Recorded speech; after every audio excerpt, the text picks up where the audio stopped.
pessoal, eu sou o Luiz Fernando Caldeira e esse é o programa Super Dicas. Após entrevistarmos aí professores das novas disciplinas que serão cobradas na prova para soldado da Polícia Militar do Rio de Janeiro, estamos trazendo agora um episódio bônus com dicas para que os futuros candidatos do concurso da soldado da PM possam ter um excelente desempenho na prova de redação. Quem vai dar as dicas para você arrebentar na redação é uma dupla fantástica de professoras, Sônia Paulino e Fernanda Santos, que lecionam aqui na Degrau Cultural. Eu tenho certeza que vocês, internautas, vão aprender muito aqui no programa Super Dicas de hoje. Seja muito bem-vinda, professora Sônia. Olá, galerinha concurseira, muito bem-vindos ao nosso bate-papo, que é especial, com super dicas sobre redação. Sem dúvida. E aí, olá, professora Fernanda, seja muito bem-vinda também aqui ao programa Super Dicas. Olá, minha galera! Mais um programa com a Degrau Cultural. Nós vamos dar dicas muito especiais para você detonar a redação, um texto de excelência para todos nós. Com certeza, vão ser dicas aqui com certeza muito especiais que vão fazer os candidatos aí gabaritarem a prova de redação, eu não tenho dúvida disso. Bom, professora, só para a gente aqui mostrar, explicar a dinâmica do programa, né? Vou fazer perguntas para a professora Sônia, vou fazer perguntas para a professora Fernanda, mas quem quiser depois fazer algum comentário sobre a resposta da outra, está aberto aí o espaço para fazer algum complemento. Fiquem à vontade, está legal? Então, minha primeira pergunta vai ser para a professora Sônia. Professora Sônia, como é que a senhora avalia aí o fato da PM ter decidido aplicar a prova de redação em um dia diferente da prova objetiva, né? Anteriormente, os candidatos faziam as duas no mesmo dia. Agora vão ser em dias diferentes. Isso é melhor para o candidato, né, professora? Ou acho que não? Olha, vou avisar uma coisa, trazer uma informação extremamente importante para você, candidato. Prepare-se, porque a banca que vier para o certame da PEMERGE, ela vai trazer algo muito especial que você precisa se preparar com muita antecedência. Vejo a priorização da prova de redação como a principal mudança desse perfil que a PEMERGE vai trazer para o candidato.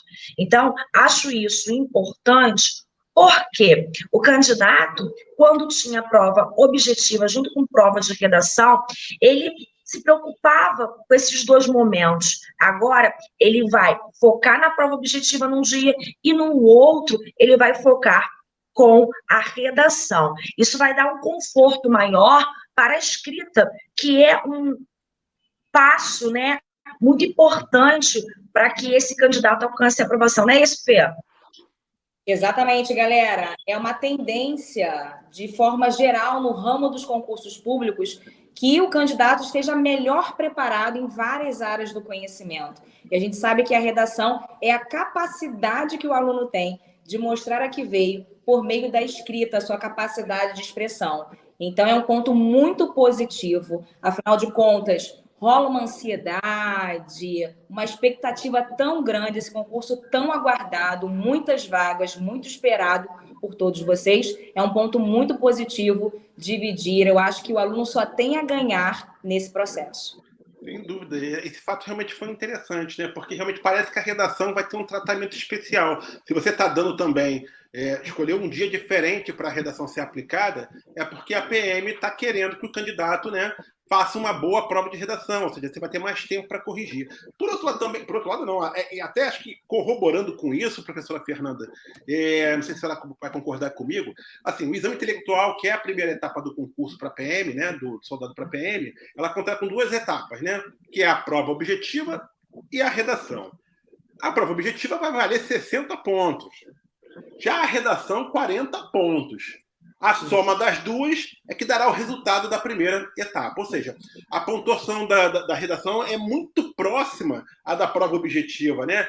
40, né? E a prova 60, a prova objetiva. E geralmente, antigamente, os candidatos faziam assim, né? Eu vou priorizar a prova objetiva e tal.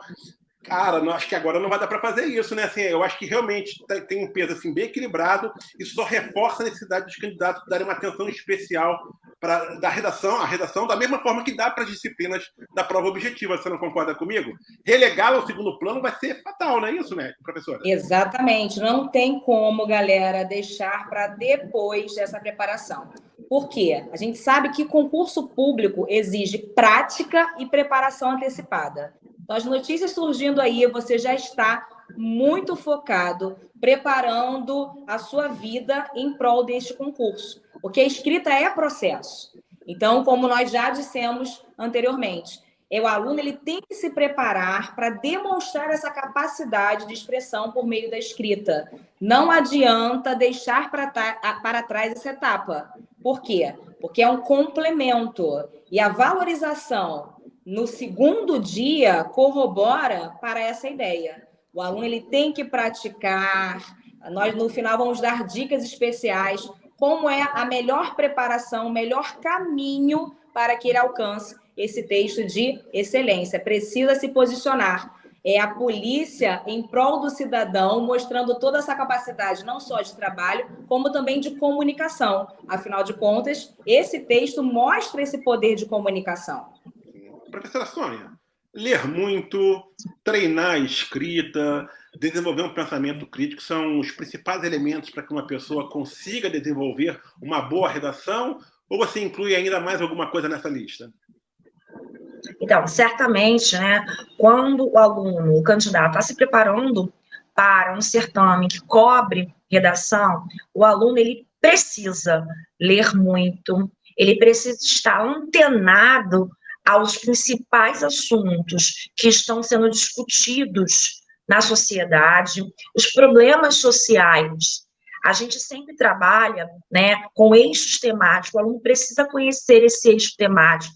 Para quê? Para fazer leituras pertinentes, para produzir um texto com um vocabulário que seja, né, dentro daquela temática que é importante ele ter esse domínio vocabular, e eu acrescentaria mais uma coisinha de extrema importância para a escrita de qualidade, a escrita eficiente, a escrita eficaz. Estude gramática.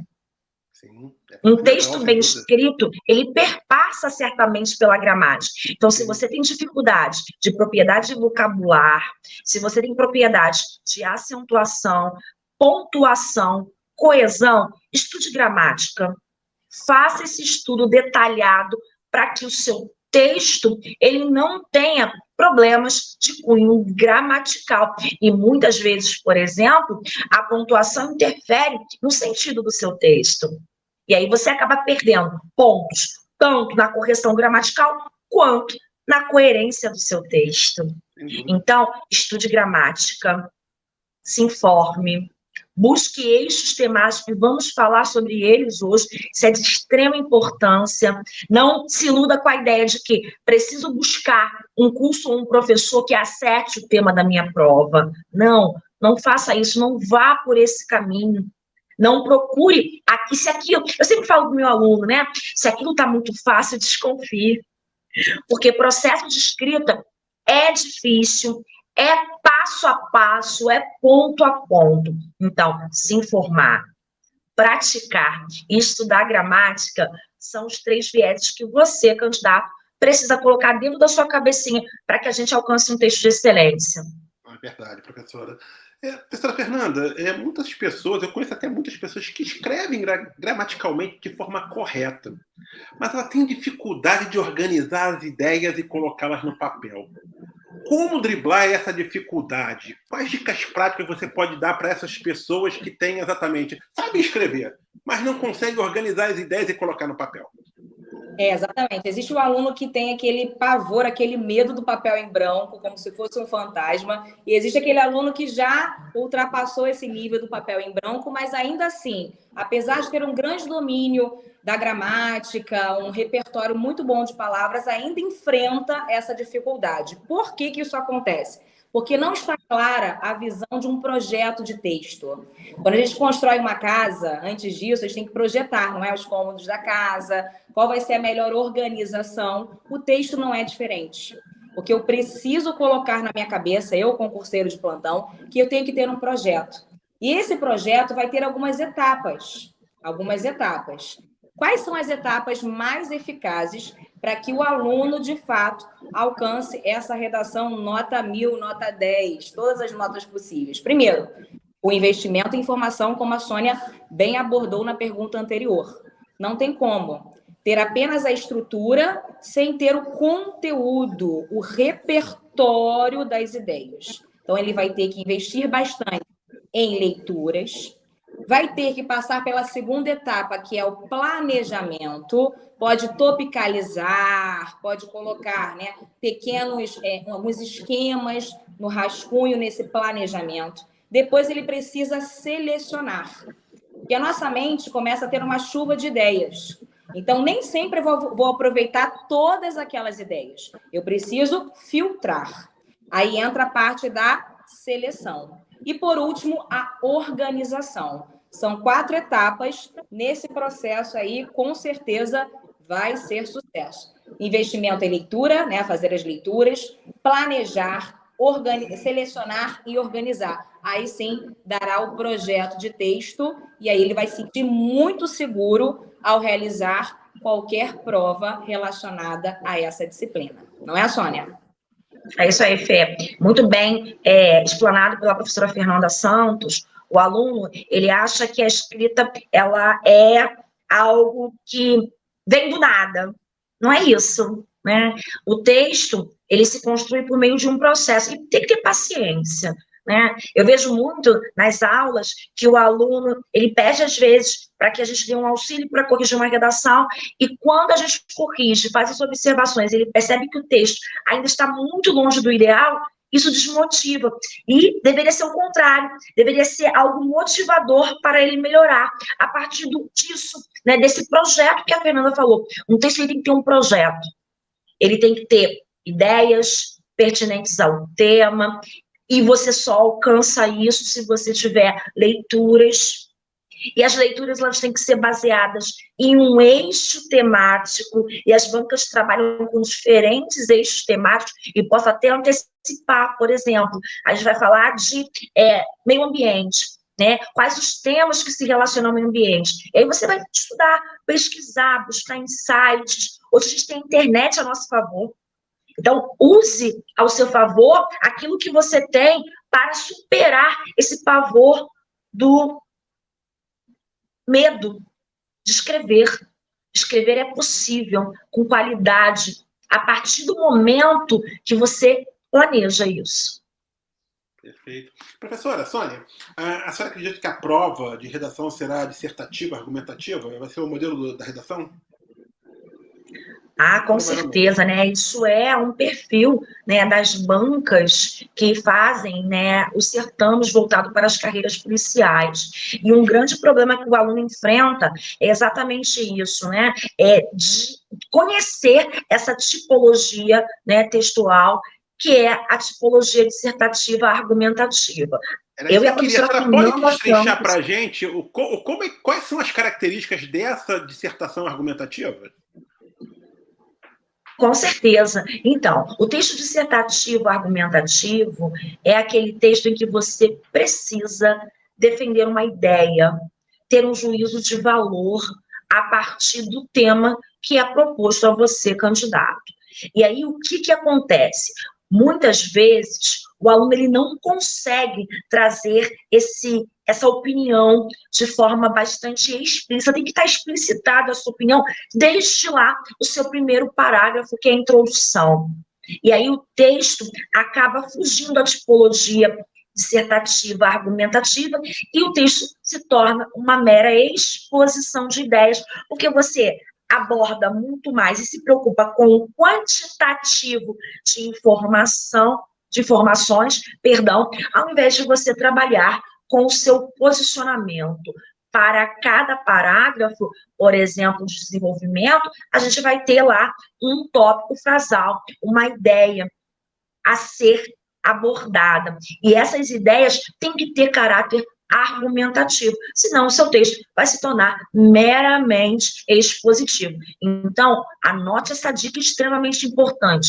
Na argumentação, eu tenho que ter posicionamento, tem que ter juízo de valor, tem que ter opinião, senão você vai zerar a sua prova de redação, porque não vai atender a tipologia pedida pela banca, que é a tipologia dissertativa e argumentativa.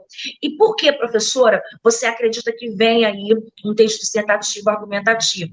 Porque a banca quer saber se você, candidato, sabe se posicionar de forma crítica diante de uma temática. Lembrando que, muitas vezes, a temática voltada para os concursos de carreiras policiais trazem atualidades, né, dentro dessa temática, atualidades, e existe um problema ali, implícito, e a banca quer saber, será que você, enquanto um profissional que cuida do cidadão, porque os agentes policiais cuidam de todos nós, cidadãos, prezam pela nossa segurança, pelo nosso direito de ir e de vir. Será que, diante de uma problemática, você consegue resolver esse problema? Você tem a capacidade reflexiva de resolver essa problemática? Por isso, as bancas priorizam o texto dissertativo argumentativo. E os problemas, eles estão vinculados à nossa vida diária, seja lá de cunho profissional e pessoal. Será que estamos capazes e capacitados para resolver os problemas do dia a dia?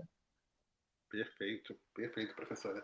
Professora Fernanda, no concurso passado, a redação precisou ser desenvolvida entre 20 e 30 linhas. É muito provável que essa estrutura seja mantida, né? Tendo como base essa referência, como é que deve ser construída a redação?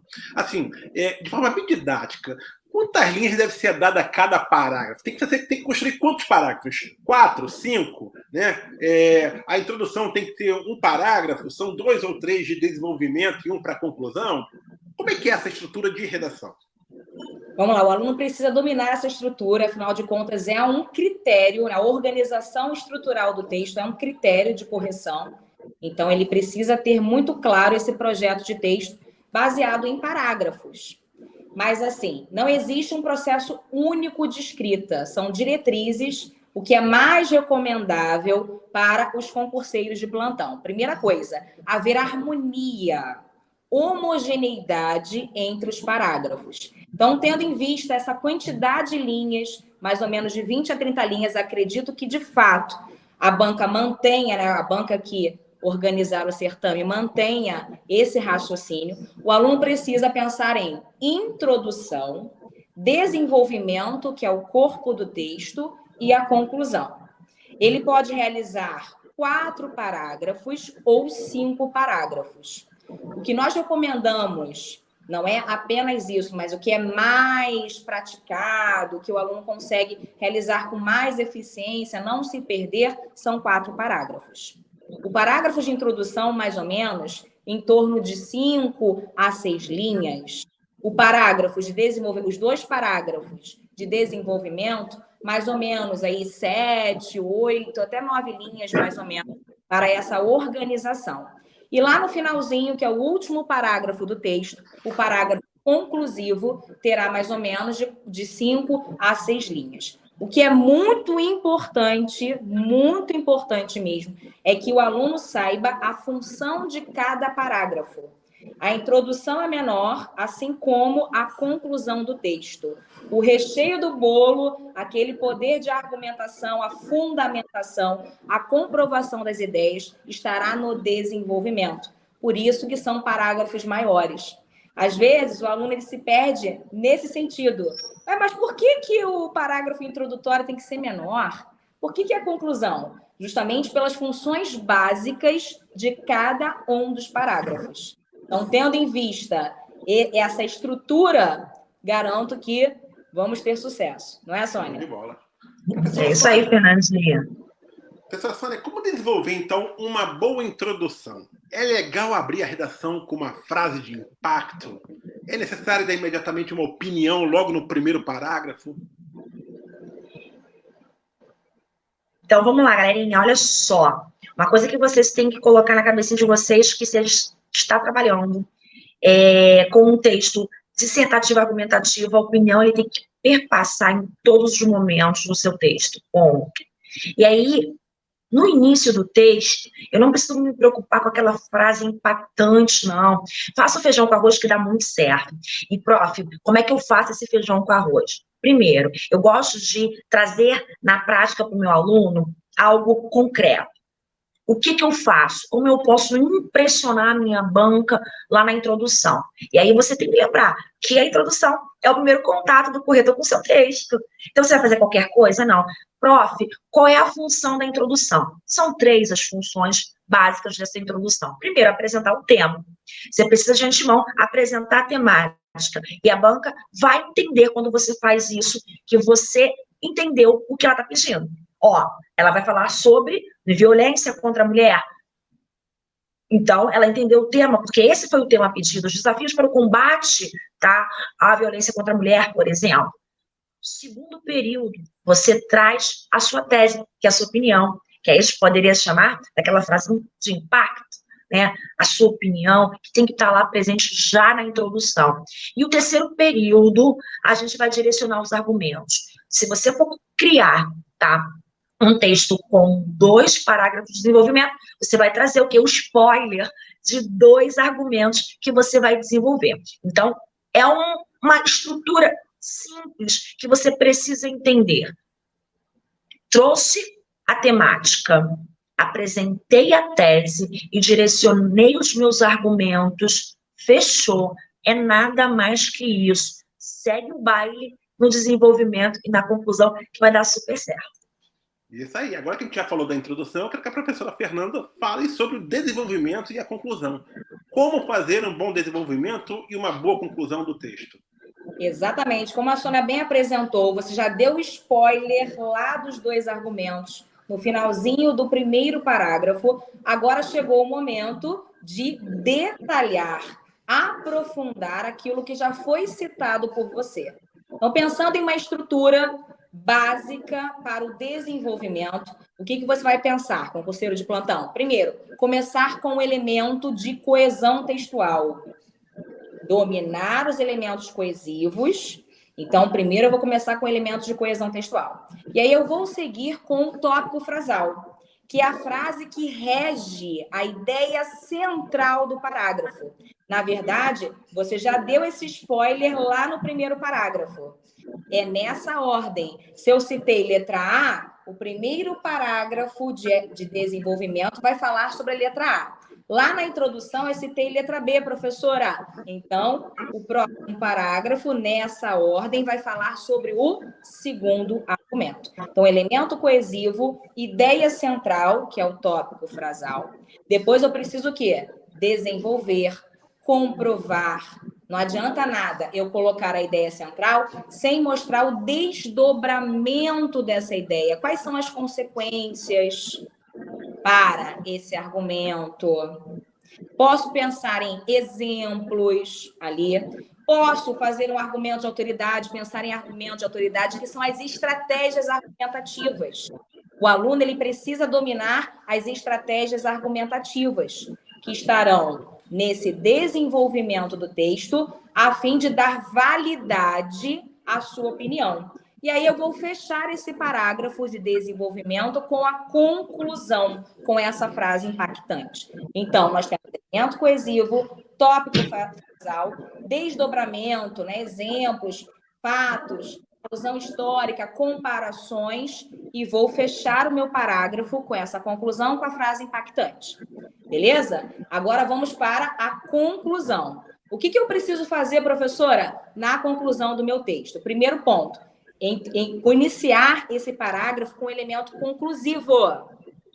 Portanto, dessa forma, desse modo, não necessariamente ser o primeiro elemento. Às vezes você pode deslocar, por isso a importância da gramática, trabalhar com o deslocamento dos conectivos aí também. Começar com o elemento conclusivo ou ele deslocado, tudo bem, e aí eu preciso reafirmar a minha tese, o meu posicionamento que está lá no primeiro parágrafo do texto, beleza?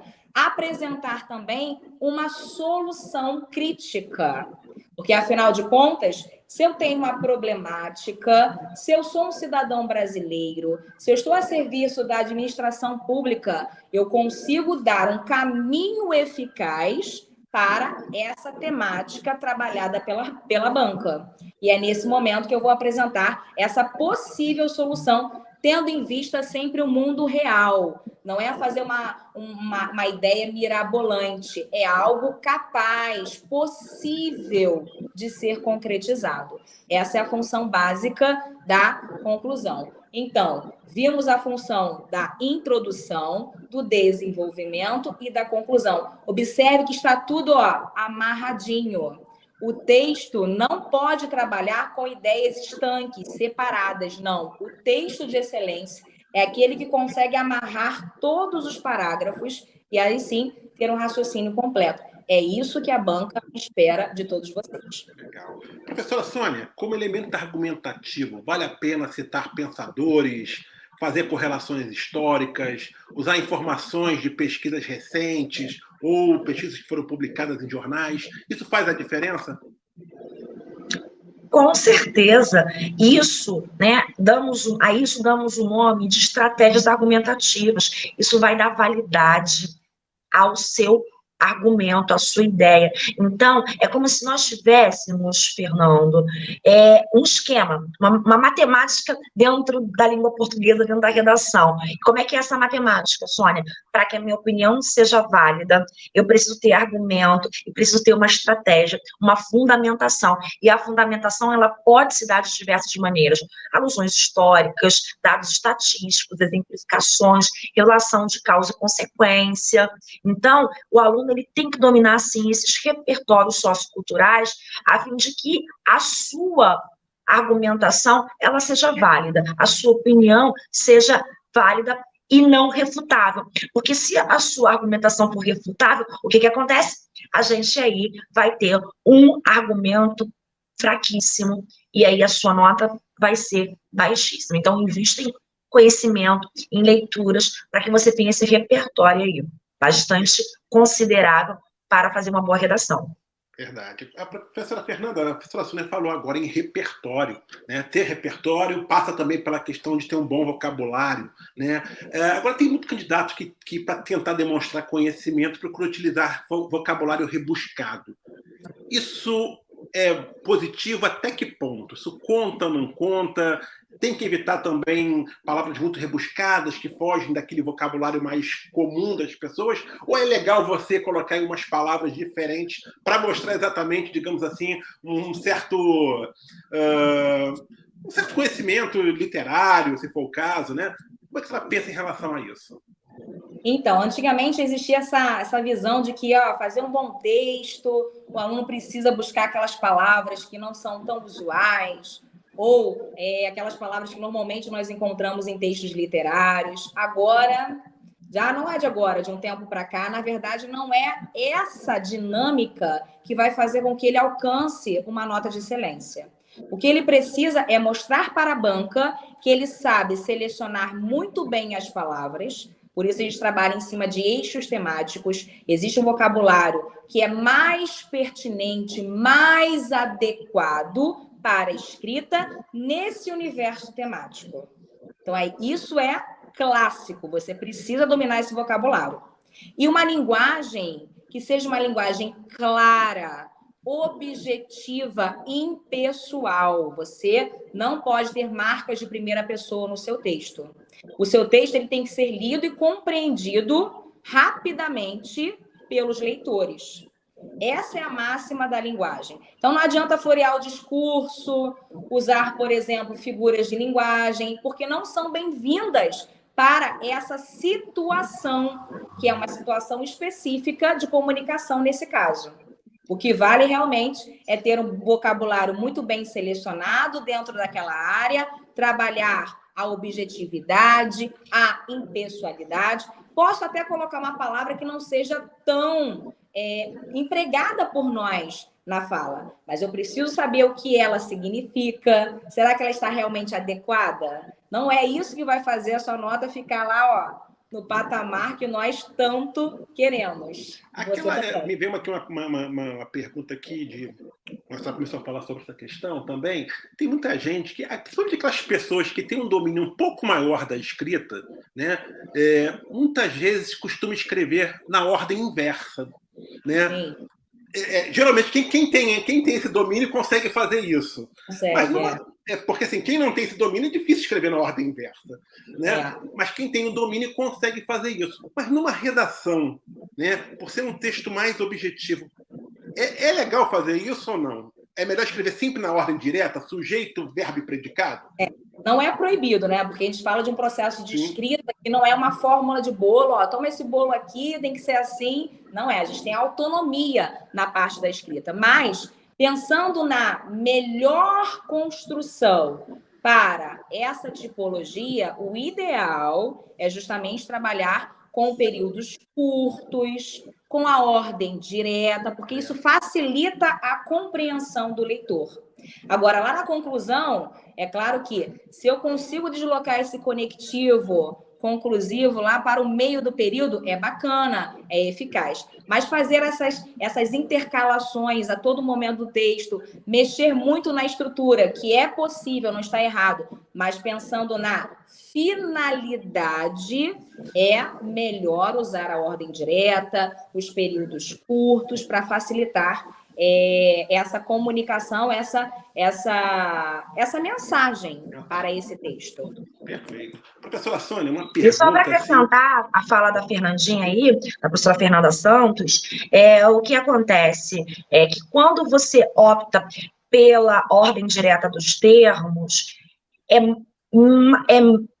a probabilidade do aluno cometer algum tipo de erro de concordância, por exemplo, né, ela é diminuída. Ao passo que quando você começa a fazer muitas inversões, aí as chances, né, de você cometer esse tipo de equívoco e não percebê-lo são maiores. Daí a orientação, não é uma regra, né? O aluno tem que entender também que no processo de escrita existem muitas coisas que são orientações, não são regras, não é uma coisa fechadinha que eu falo, ó, tem que ser sempre assim, né? Dificilmente na língua portuguesa você pode trazer, né, o uso dessa palavrinha, né, sempre assim, não, é uma orientação, a escrita é livre.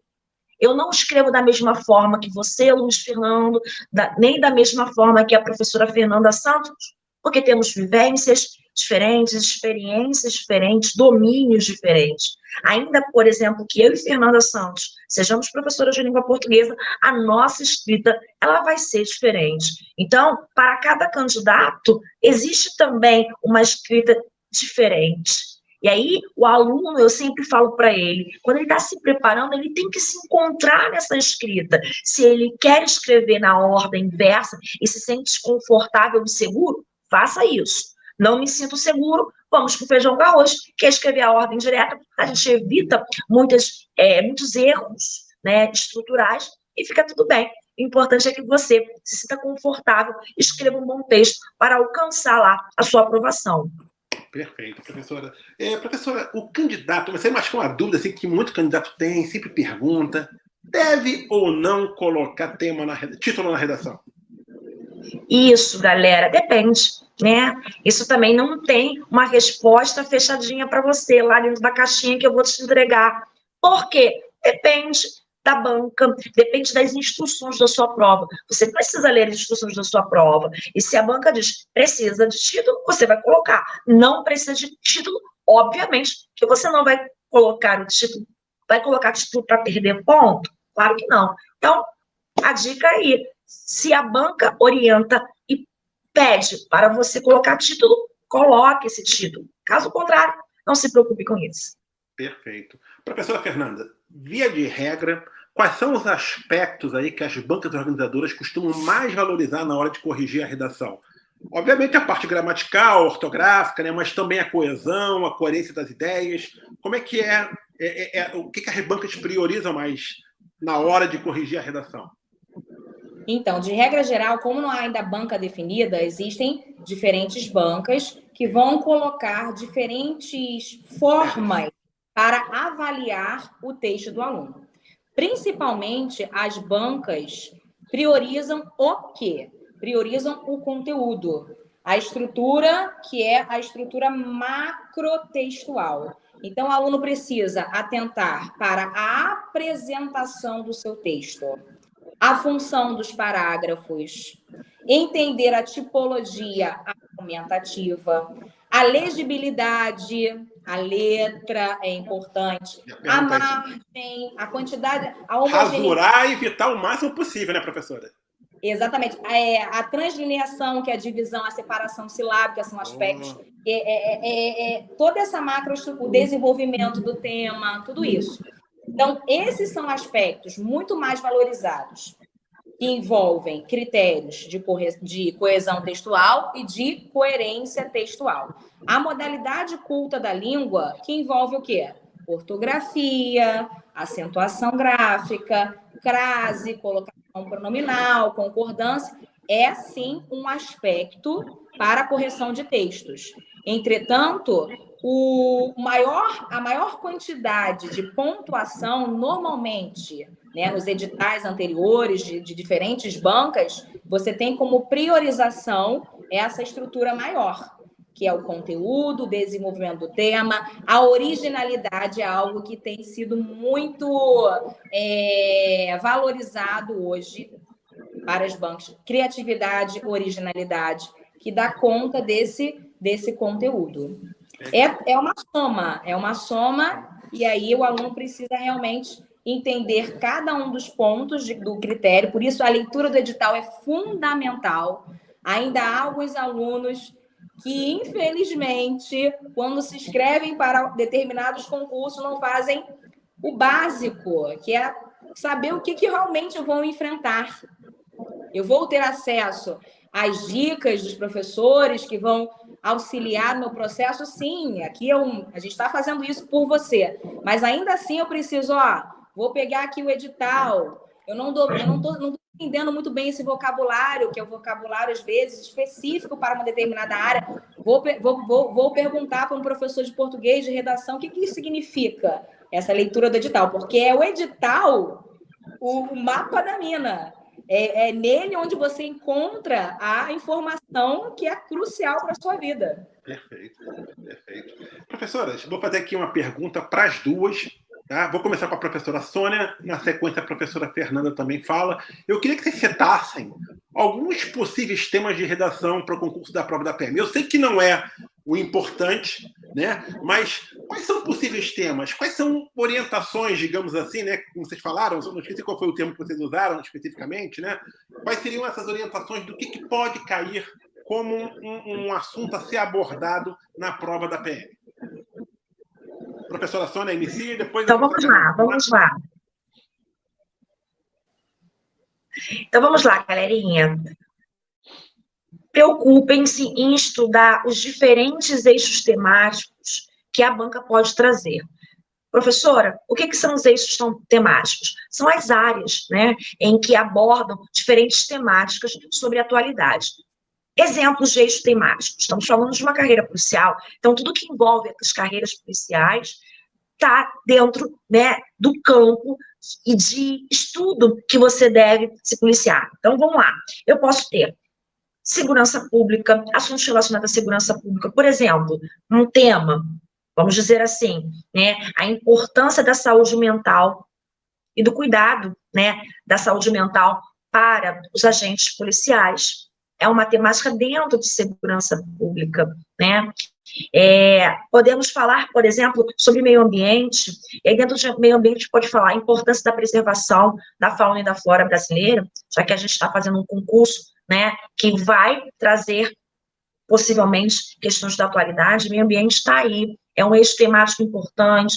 As questões sociais sobre as minorias, por exemplo, a violência contra a mulher, as questões de saúde, cidadania, a importância do cuidado, como eu disse, da saúde mental, que se vincula à questão da segurança pública, quando eu trago o agente policial, né, como o cidadão que precisa ter cuidado para que cuide de nós, né, enquanto cidadãos, como pertencentes de um corpo social. A gente pode falar de arte, cultura, a importância da leitura como elemento de formação pessoal, profissional. Podemos falar de direito e cidadania, de tecnologia, de economia. Então, busque estudar esses eixos temáticos que estamos salientando aqui para vocês, para que vocês tenham um repertório, não chegue lá no momento da prova e se depare com o tema e fale assim, o curso que eu fiz não adivinhou o tema.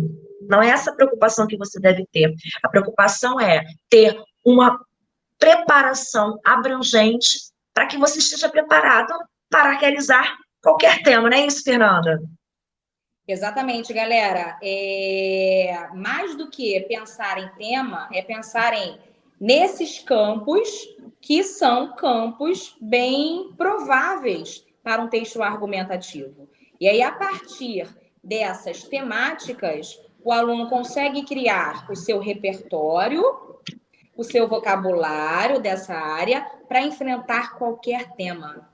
A nossa proposta aqui, eu e a professora Sônia, a nossa linha de trabalho, não só a nossa, como a linha de trabalho das pessoas que realmente acreditam nesse texto de excelência, nesse texto original, nesse texto criativo, é preparar o aluno para enfrentar qualquer tema. Qualquer tema, ele vai saber redigir o texto, pensando nesses moldes, nessas orientações, e aí sim alcançar a nota máxima ou bem próxima à nota máxima. E garantir, é claro, a aprovação e a nomeação. Show de bola, professoras. Então, agora, vou pedir primeiro para a professora Sônia, depois para a professora Fernanda, deixar aí uma mensagem final, uma dica final para todos aqueles que vão participar desse concurso para soldado da Polícia Militar. Professora Sônia. É isso aí, galerinha concurseira, não deixe para a última hora. Vocês já sabem dessas mudanças que ocorreram, né? Na prova da PEMERGE, preparem-se com antecedência. No que tange a redação, se informem, estudem gramática e pratiquem. Não tenha medo de escrever. Se você tiver um corpo docente que está ali de mão dadas com você e que torce pela sua nomeação, que torce pela sua aprovação, certamente ele vai te dar, né, esse apoio para que esse texto ele seja construído aos pouquinhos e chegue a um texto de excelência. Conte sempre conosco. Obrigado, professora. E agora, a professora Fernanda, uma mensagem final também para os nossos alunos e futuros alunos da Degrau Cultural. E aí, minha galera concurseira, se organizem. Primeiramente, já os rumores já estão aí, os tamborins já estão já a todo vapor. Então, é o momento que você tem para organizar, para planejar o seu estudo, levar a sério. Hoje, o mundo dos concursos é um mundo muito competitivo, mas a maior competição não é o outro, é você com você mesmo. Então, organize a sua semana. Você agora tem uma nova profissão, que é concurseiro de plantão. Então, tem a sua profissão formal, mas tem uma outra profissão aqui, concurseiro de plantão. Organize a sua semana com as disciplinas que estão aí surgindo, esses rumores todos, tá?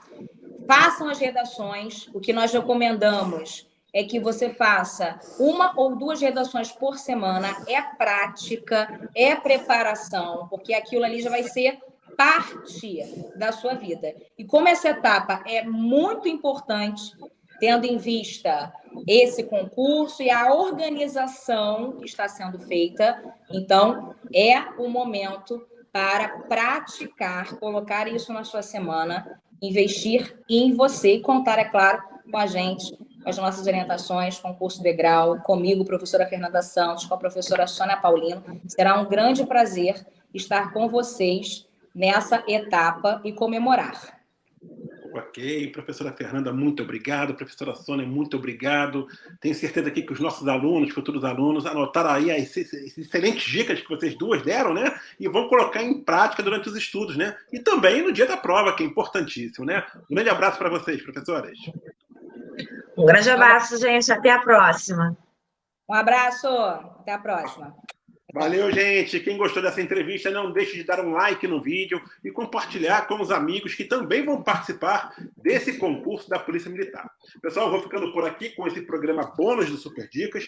Eu lembro aqui que no canal do YouTube da Degrau, vocês podem conferir o especial que fizemos, né? Com dicas de professores de todas as disciplinas novas que serão incluídas no concurso da PM, ou seja, legislação aplicada à PM, direito administrativo, direito penal e processo penal, matemática, né? Estão todos aí os vídeos no nosso canal, basta você conferir, entrar no nosso canal lá na Degrau, pedir aí Super Dicas PM, vai aparecer. Acompanhe também as nossas redes sociais, a seção de notícias da Degrau Cultural e o podcast Hora do Concurso, que está aí disponível nas principais plataformas digitais de áudio. Um grande abraço a todos e até a próxima, gente. Valeu!